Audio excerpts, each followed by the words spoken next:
Arj Barker is obviously a very famous comedian who I guess many of us will know from Flight of the Conchords, but he's been on other TV shows and he's been in Australia. I think he's been living here for over a decade now, and he's often on the tour circuit and at the major comedy festivals and on our screens, and he's very loved. He's so famous that I was only able to get 15 minutes with him, which does make the name of the podcast a lie, but it is a clever pun 30-minute call anyway, so please forgive us. I talked to Arj a bit about his life, making comedy, what he hopes to do, and his experience in Flight of the Conchords. Hope you enjoy the interview. Arj Barker, this is your 30-minute call.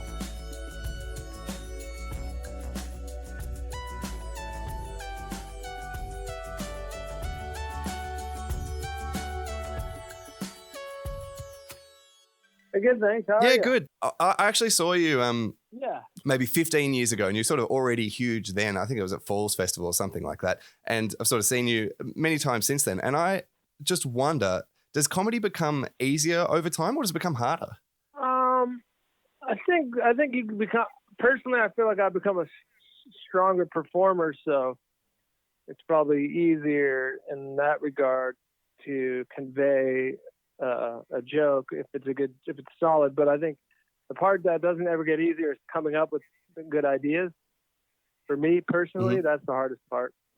But I mean, performing is like the fun part, and I feel like I've become a better performer, so I can sell the shit out of something, so to speak. Mm-hmm.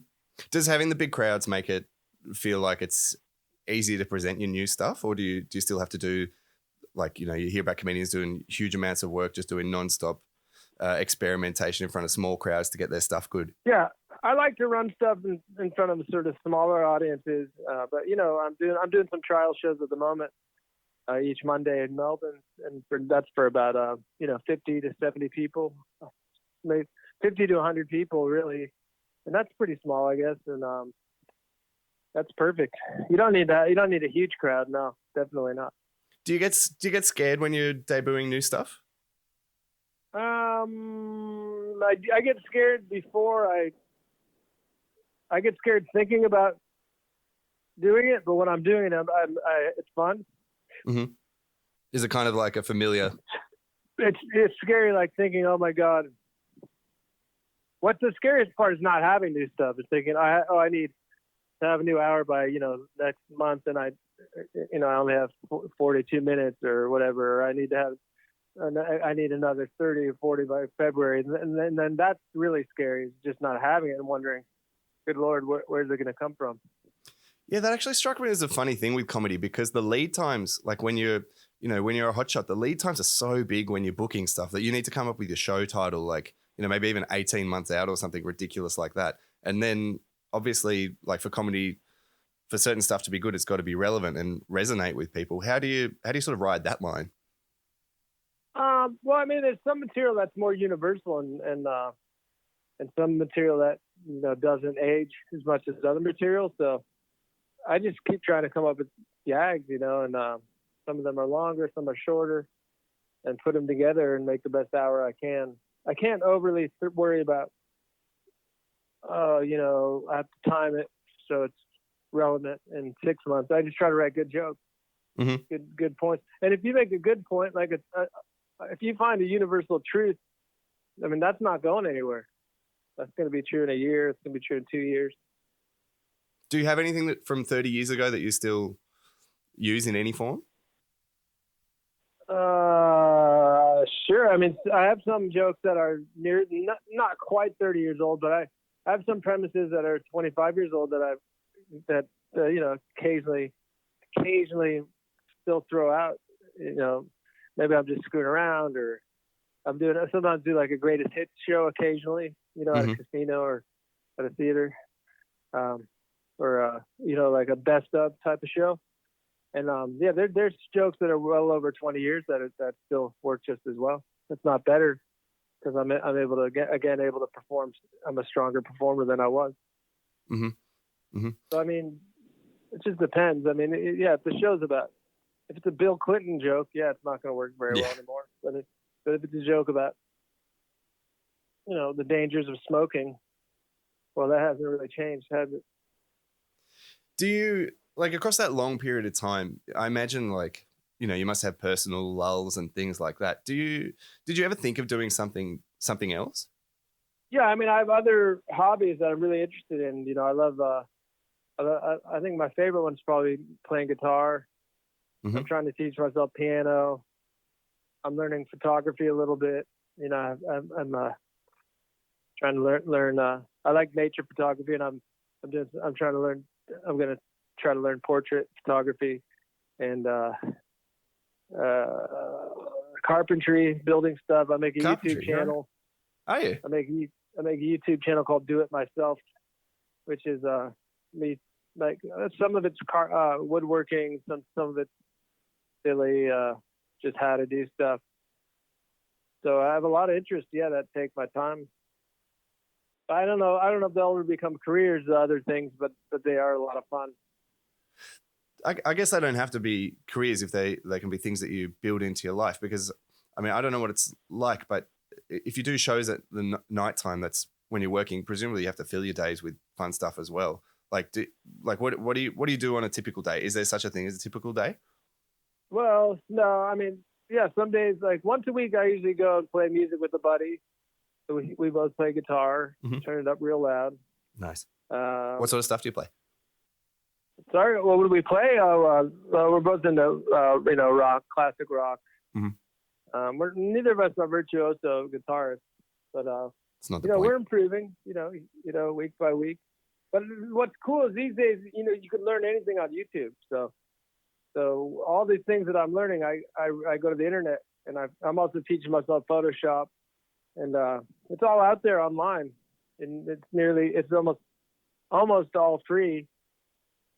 I mean, you can spend money and get some quote unquote premium courses, but you don't need to really if you don't want. You can learn music, you can learn a particular song, you can learn to play piano, you can learn to build a cabinet. It's just anything you want. It's there. It's the golden age of hobbies right now.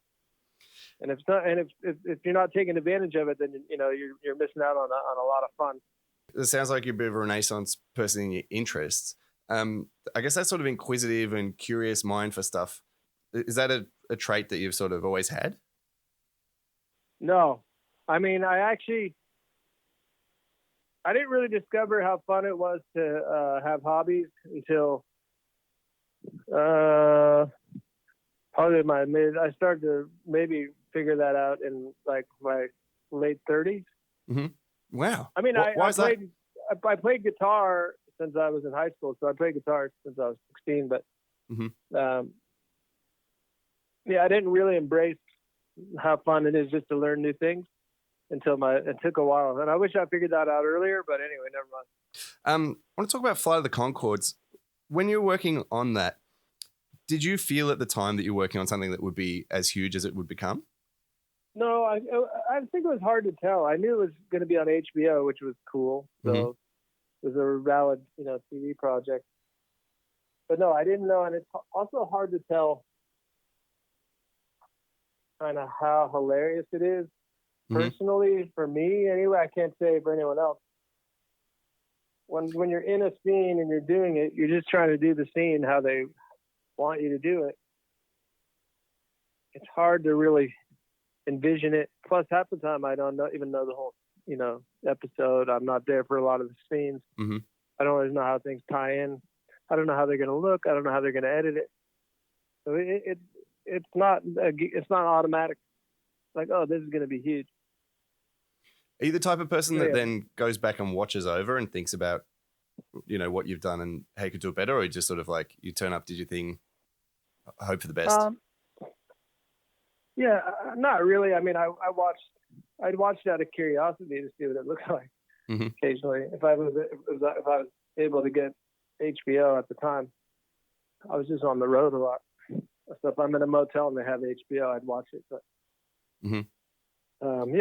it's funny to see, but I didn't use it as a reference necessarily to change what I was doing or improve. Yeah, I imagine it's completely different to do sort of TV work because you don't get that instant feedback that you get with audiences, which I guess is like absolutely that's skill. That's something that I'm so used to, that immediate feedback, and so acting you're kind of left wondering. If people say, "Oh, that was great," but then the part of you just thinks, "Well, of course they're going to say that." What are they going to say? Yeah. Well, You tend not to necessarily believe the people because they want you to feel comfortable and they want to keep working and do a good job. But they're not going to say, that was kind of, because that would rattle the actor. Mm-hmm. And then that wouldn't be good for the show. Yeah. Does it feel weird delivering jokes on camera? And, presumably even the people there that do find it funny they're not even allowed to laugh. Yeah, it is a little, it's different, but it's different. It was out of my comfort zone for sure, but I got more used to it. Mm-hmm. I mean, once you're in it, after a few days, you kind of get more used to it. Uh-huh. But at first, it's weird.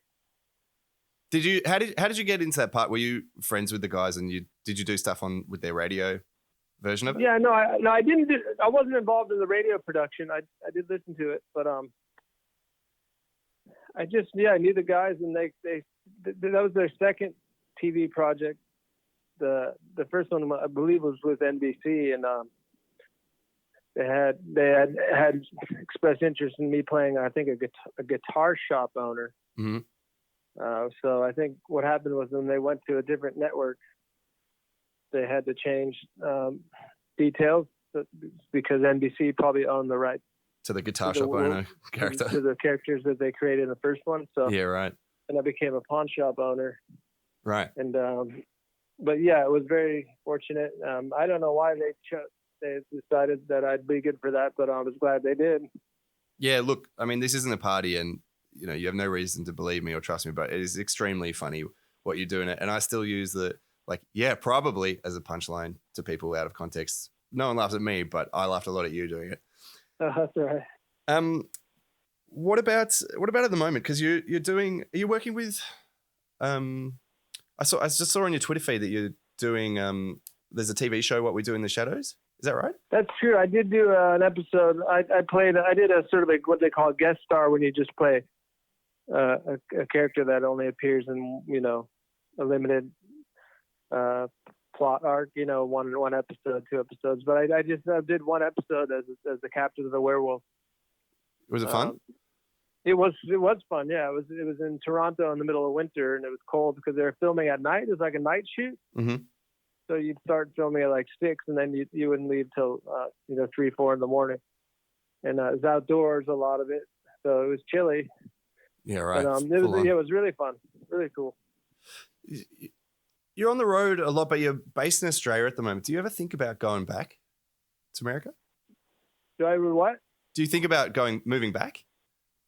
Oh, all the time. I mean, I still consider California home. Mm-hmm. And yeah, I do. I mean, but I also consider Australia home at this point too. So I've just widened the parameters of what I consider home. Yeah, it's nice. I guess you kind of have to if you're on the road a lot anyway. Yeah, that's true. You have to learn to be comfortable. And I do bring my own pillow everywhere I go. So that's it makes you feel like you're always in your own bed, no matter where you sleep. The special touch. Yeah, that's nice. We Need to Talk is your latest show that you're bringing to the Canberra Theatre Centre in November. What's new? What's the angle that you're taking into that? Well, there's no real angle. It's just stand-up show.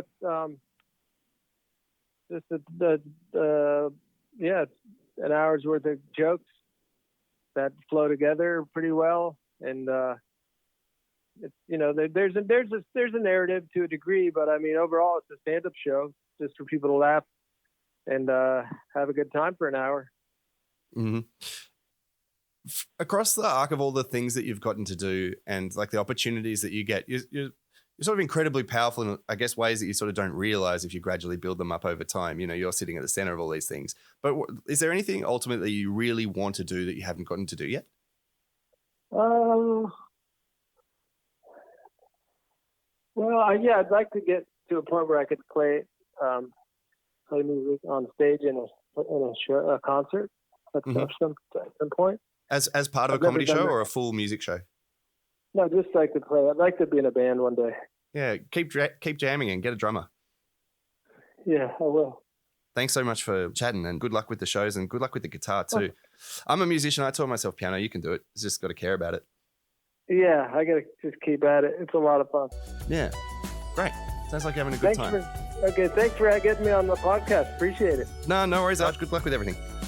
Okay, take care. I'll see you out there. Bye.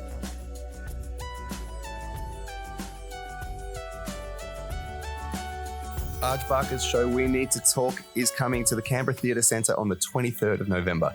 You can find all the information and get tickets at canberratheatrecentre.com.au. See you next time.